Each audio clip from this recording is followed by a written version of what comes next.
So in today's video, we're gonna cover 5 email campaigns that you can steal today. And we're starting off with a meme. I receive 5 minutes of your attention and you receive 5 email campaigns you can steal to print some money. So if that's fine with you, then let's start with the first angle that you can use. It's basically super simple, but this is just a staple in every content calendar we run. And it just works because if you actually take a look at the two biases that work all the time, it's urgency and trust, or like social proof and stuff. So why do we not leverage that in our emails? So here is the typical review and social proof campaign. So I put some examples together here. As you can see here, Little Caesar, did you hear we are in the New York Times? This is literally big news. To celebrate, we're giving you 30% off, blah, blah, blah, blah. So you can see this builds some trust. I mean, why? I cannot remember a hummus brand that landed in the New York Times, right? So they use this magazine to show, hey, we're a legitimate brand and you definitely want to check it out, because if other people like it and we're getting into the New York Times, there might be a reason to check us out. Next one, 5,000 5-star reviews. And we think you're going to be number 5,001. Pretty cool angle here. It's basically going through some reviews and showing them, hey, like you can be our next one. Look, we get it. You're just looking to buy a vacuum cleaner over Black Friday, but wouldn't it be more fun to splurge on some cookie dough, blah, blah, blah, blah. So you can see they do not really use like specific testimonials. They just use the fact that they have 5,000 star reviews and then the angle of, the potential customer being the next one. Here you can see the love is real and then going through some testimonials. Great for a mocktail. I really love these drinks, very flavorful and has fulfilled my needs for dry January. I will continue to drink these moving forward too.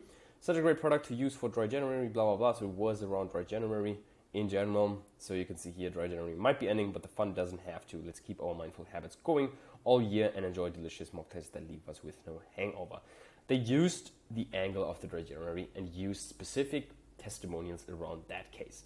So that's wonderful, and you can definitely take something from that, and that's just that it actually matters what kind of testimonials you use. So you do not just pick random testimonials, but actually something that aligns with where the potential customer is. So for example, when we use testimonials in our abundant checkouts, we always try to use specific to potential objections a customer has. So for example, we cover maybe refund policies or support, or anything that could come up in a potential customer and their reason for not buying. Just use that here and maybe also go through some of the unique selling points. Do not use just, oh, I love this product. Go into depth, search for a testimonial that is like really, really in depth, what they like, why they like, and what about the experience that made it so unique. So as you can see here, social proof is one of the biggest driving forces to push for sales, establishes trust, and shows real people already have success or adore your products. Definitely use that in the next campaign. Now let's go on to the next one, which is how to use products, get the most out of it, /recipes. What do I mean by that? It's basically that, if whatever item you're buying, there is probably some additional context needed to get the most value out of your items. And this, usually we try to share that in our post-purchase sequence, but we can also remind them with a campaign. So for example, here, Jot, really good example. They sell coffee, coffee flavored something, like a syrup, pretty much. And they show really good caramel macchiato. I mean, who doesn't love a caramel macchiato? And they use it, harder to spell than to make. I actually had some issues with that as well. But you can see that they use their items and tailor it into a recipe that then sells the idea of using the item. Wonderful angle here. Or here, vodka sauce pasta alla grasa. They sell, I mean, you don't even know what they sell. They sell olive oil. So here you can see how you can use that olive oil. It's not just olive oil, it's like actually giving recipes how you can use the items. Hot honey chicken, that's actually something that suits kind of the total brand, because they sell these items. So that's probably not the best angle here, but you can see here Bored Cow, they sell alternatives to milk. So here you can see creamy chili crisp dip with the alternative milk. See the recipe. Wonderful angle here. And then here another angle why it is so important to soak your matcha whisk before use. They send you a campaign out to help you get the most benefit out of their items, and then they basically go through everything. People do not buy your products for the products, they buy them to use them. Make sure to give them all things they need to get the most value out of your items, and you'll get more repeat purchases. For example, I think Athletic Greens has a few of those emails in their arsenal. It's like basically, okay, if you do not like the flavor, which happens with healthy stuff, they come up with recipes where you can actually enjoy the flavor with some other smoothies and stuff. So very cool angle here. Next angle, benefits, 3 reasons why, problem, solution. You can pretty much, that's pretty much everything here. Benefits you can actually feel, and then they go through the features, what they have, and then also the associated benefits with finding your focus, aging well, staying balanced, just a simple benefit breakdown. 3 reasons to love provide, same angle here, but basically tailored around the three reasons why, which is kind of a common angle in marketing, to be honest. And you can run a specific campaign about that as well. Next one here, super simple problem solution, stuck in a mental fog. That's the problem. The solution is ketone IQ. Benefits over features. What's the outcome we're selling? And let's remind our customers of that, or subscribers. Super simple angle, but definitely make sure to use that as well.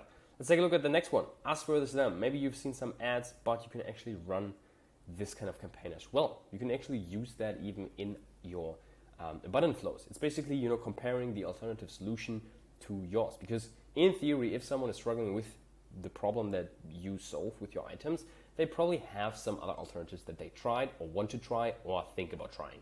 So if you compare your item, your solution with any other solution out there, you can pick up the categories and show yourself as the superior solution. So here you can see here, what do you take after? Afters, Happy Tuesdays, a greasy takeout. Okay. We got your kids' gut under control. Basically, other brands versus our brand. Not a main source of fiber, age restrictions, no HMOs. Us versus them, vitamin C, the Brenham brand. No time for lunch, no problem. Instant noodles versus Huel Thai green curry. So you can see you can pick the opponent as you want to, and basically let the opponent shed some good light on yourself. So definitely use that. Wonderful angle, wonderful email campaign, and always helps when it comes to driving revenue. Next campaign, Founder's Message. That's basically something that some brands used to run a lot, but nowadays I feel like it's actually gone a bit less because people do not want to be the face of the brand.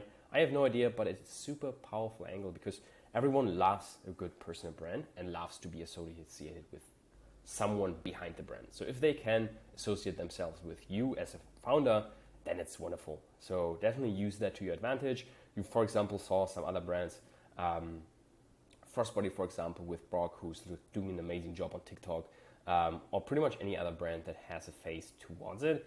And you can use that to your advantage and send some campaigns or even in your flows and use your face to promote your products and basically go through the story, a personal letter, some sort of that. So for example, here we can see a note from our founder from Kulfi. Hello friend, I always felt like an outsider after years in the world of corporate beauty. I left. I didn't see myself in the beauty industry I worked in. I spent years in the background helping indie and established brands grow their business, but I rarely saw South Asians represent at the forefront. For years, I kept writing for a brand, blah, blah, blah, blah. Here's to rediscover the joy in makeup, challenging beauty standards, and creating a future of beauty where more of us see ourselves in. Explore Kulfi. Super cool angle. Founders, at Mangpeng, we make delicious snacks that make it easy and enjoyable and incorporate wholesome, well-balanced foods into your everyday routine. Blah, blah, blah. Michelle and Tobias. A letter from our founders, the Koala Echo story, basically how they founded the brand. Use those campaigns to make some extra cash. We're already 9 minutes in, so sorry for not keeping my promise to just get 5 minutes of your attention. I actually took 9, but I hope this video of 5 email campaigns ideas you can steal today was available to you. Make sure to use some of them. If you want us to handle all of your email marketing, which you should definitely do, there's a link in the description you can click on. Get it to my scheduler. We have a super casual conversation, and by the end, you will have more than 5 email campaigns that you can steal. See you in the next one, and make sure to subscribe, like, and check out some of my other videos. Take care.